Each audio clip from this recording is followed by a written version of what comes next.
No. That makes me hopeful. You all just make up such funny things. I'm standing here in this place that I don't want to be. Let me see if I can figure out why I'm in this place I don't want to be. Was I bad in a past life? No. Am I bad now? No. Have I done something to offend you? No. Am I unworthy? No. Am I unfocused? Yeah. You used a word. You used a word. You said commitment. Commitment. The commitment to meditate. Right. Meaning the decision to do something that I really have decided not to do right now. It's just split energy all over the place. That's what commitment. It's not that I decided not to do it consciously. I just keep putting but other the universe things, right? doesn't hear your words. The universe is hearing your vibration. And so that's why we're having this conversation. We're doing a really good sales job. It's like buying the most fantastic appliance that this planet has ever conjured for you and taking it home, taking it out of the big beautiful box and not plugging it into the electricity. And you say, I'm disappointed. I'm disappointed in this. It's not giving me all that it was promised. And that's sort of the way we want you to feel about plugging in to this stream of current that is really you. And so we're offering strong and really sort of absurd examples in order to get your attention that you really do want to do anything and everything that you can to connect to the current. Yeah? Yes. Maybe it's related to this other question. Is it possible to co-create in seclusion? Is that an isolation? Well, the thing is, you see, this is a really significant thing that you're saying here because it uncovers a big misunderstanding in you and maybe a whole lot of other people. You see, you connect with your source, and let's call that co-creation, although it's not what you mean by co-creation, but it is. It's the ultimate co-creation. It's co-creating with source. It's co-creating with who you really are. So let's just say you hook up to that. And we won't call that co-creating because that's not the way you meant co-creating. You meant co-creating with other people. Well, Stay I with us did just mean for- it that way. I thought, yeah, I was wondering if it's possible that I've been co-creating if I have been in seclusion for, Well, primarily in seclusion for 20 years. let us follow through on this because when you come into alignment with who you are, that's co-creation at its best. And then inspiration comes and you begin rendezvousing with others, which is what humans usually want to call co-creation. In other words, when you take the time to hook up to that energy, one who's connected to this stream is more powerful than millions who are not. The leverage of alignment is so significant that we can't even find relational words in order to help you to understand it. So once you've taken the time to hook up to this current, then as the stream begins to flow, then what humans usually want to call co-creation, which is relationships and things in business and things that you're doing with others, takes care of itself because you're all on the same vibrational frequency, so to speak. Co-creation at its best is when you're tuned into your inner being, and then you're rendezvousing with other people who are tuned into their inner being so that you've got all your cylinders going, so that all your circuits are open, so you have access to infinite intelligence, and off you go. So you're a mix of people with lots of things in your vortex, with lots of things that you desire, and so much intelligence, so much human intelligence, so much experience, so much probability of really co-creating in powerful ways. But anyone who hasn't taken the time to hook up to who they are cannot hook up with other people who are hooked up. Haven't you noticed that? When you're really tuned in, don't others come to you who are too? And when you're sort of placid and lackadaisical, isn't that who you meet along the way?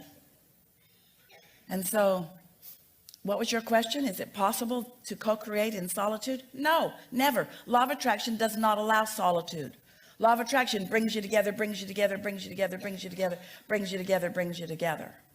But what is possible is to send an engine this way and then that way and then that way and then that way and then that way and then that way and then that way and then that way. And it usually comes from trying too hard and having too many conversations about things, trying to get to the bottom of things that bother you rather than just go with the flow of things that you like. Helpful? It is helpful. And with the people in my life that I had heard the conversation about the fellow whose sister, he wanted to love her. I have a desire to love some people in my life. And sometimes I look for positive aspects in them. You're going to hear this really clearly right now. All of you will. Just look for someone to love. Just look for love. Just look for someone to love. When you choose some really hard to love person and you decide to make them your project of loving, you fail. And then you feel like a failure, even though you're not. Start with something easy. Rather than trying to love specifically, just love. Love the ship, love the view, love the sea. Love being in your body. Love where it's easy. Love where it's easy. Or quiet your mind into love. That's what happens. When you raise that vibration, anything less than love falls away. And now you're in sync with love. And then when you come out of meditation, haven't you noticed how at times when you know you're really tuned to your source energy and you look at someone or something and you just feel this feeling of expanded appreciation and love? The fourth thing was that there was... So go back to the third thing for a moment. Okay. What was it? There are some people I want to love. Well, yeah, that's kind of related. Yeah. Yeah. The teenage daughters, there's one of them that I won in the lottery, and that was a sign to me of how Abraham was working in my life, because she came into my life a few years ago, and we just laughed so much all the time. I would have to run to the bathroom. Every time we started talking and laughing, it was so much fun. And sometimes she would just roll on the floor. Do you think that she is your greatest advantage? She has been in parenting. We see her as your greatest disadvantage for this reason.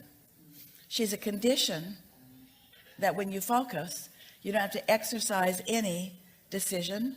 She's conditionally easy to love.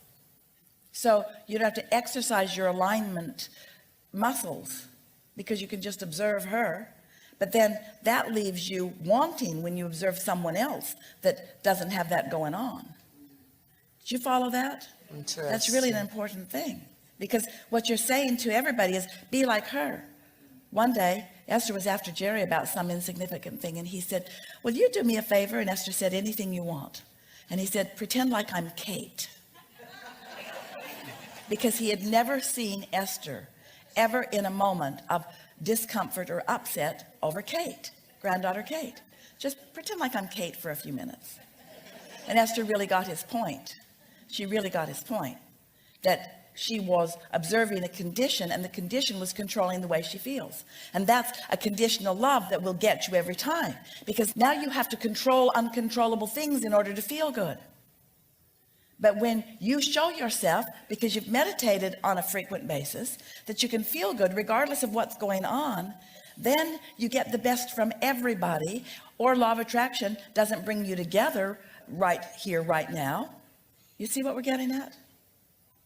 It's about, when you talk about that singular co-creation, we like that terminology, singular. In my solitude, am I co-creator? And we say, in your desire to connect with who you really are, you are the best co-creator, because you're giving to others a stream of energy that is just like what their inner being is offering to them.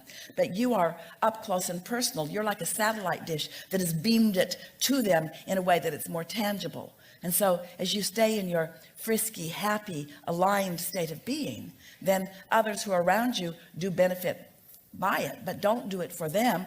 Do it because nothing less than that is natural for you.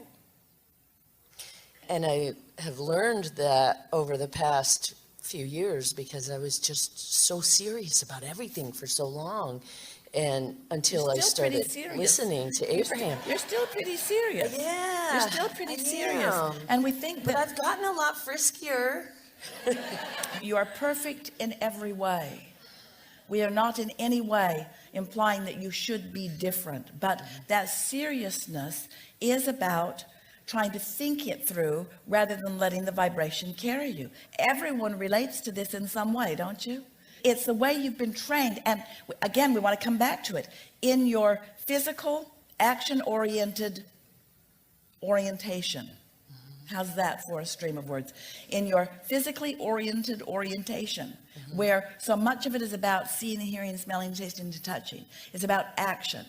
You have left out the most important part, which is the vibrational alignment, which you said to us when you said, I just want to jump into things. Esther did it too, does it too sometimes. Just want to jump into it and do the things that need to be done rather than doing the thing that really matters most, which is aligning with that energy of lightheartedness and power and love and certainty and assuredness and confidence and balance and vitality and agility and well-being and wellness and love and appreciation. In other words, there's so much reason to hook up to that.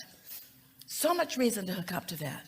And after a while, you'll get to the place where it comes really naturally to you. Sometimes we've said to you that we would rather see you in a state of appreciation than in a state of meditation, because appreciation is a further advanced state of meditation. That's alignment, which means no resistance, and momentum too. It's easier for me to find a state of appreciation than it is to sit in a state of meditation. All right, so let's do that relative to your daughters. They're awesome. They really are awesome. All of them. Yeah, Yeah. let's hear it. What, you want to hear a consciousness about a stream of consciousness? We want to hear you talking about your daughters. I love how charming and funny, and they're beautiful, talented, amazing girls, and they go for what makes them happy. They try not to let things hold them back from finding their own joy. And they believe they can do anything that, and I try to tell them that they can be or do or have anything they want. And I see that they're much more capable of finding that than I ever was when I was, that age. And, they're fun to be around when I'm in a playful mood, when I can let go of the mother and be playful. We have a lot of fun together. So what were you talking about earlier? About being the mom of three teenagers? Yeah. Well, because there's so much variety in the different relationships with the three of them. And yeah, I'd like to try to be in a state of appreciation of all of them and not just one when they make me laugh. Or would you like to just be in a state of alignment regardless of what they're doing? Would you like to not make them the object of attention that either makes or breaks your alignment? That's absolutely what I was getting at. And that's the power of meditation, because in meditation, you quiet your mind. So the kids go away, the dog goes away, the cat goes away, the government goes away, politics goes away, religion goes away, everything goes away. Quiet your mind, it all goes away. And you come into resonance with source energy. And as you come into resonance with source energy, who is in complete resonance with what's in your vortex, now you are, for that time of what feels to you like a quieted mind, in the receptive mode, ready to receive everything that's in that vortex, can then begin to stream into your experience. Can you feel the simplicity of that? And compared to trying to work out all the moving parts that are going on with all of the other things, doesn't that feel like an empowering, really desirous, everyday, good idea? It sure does. Yeah, we are very happy with this conversation, and we are very happy with the sales job we've done with you on lining up with who you really are. And even though it felt a little slow going, there was such clear resonance with everyone about the importance of plugging in your toaster before you try to toast your bread.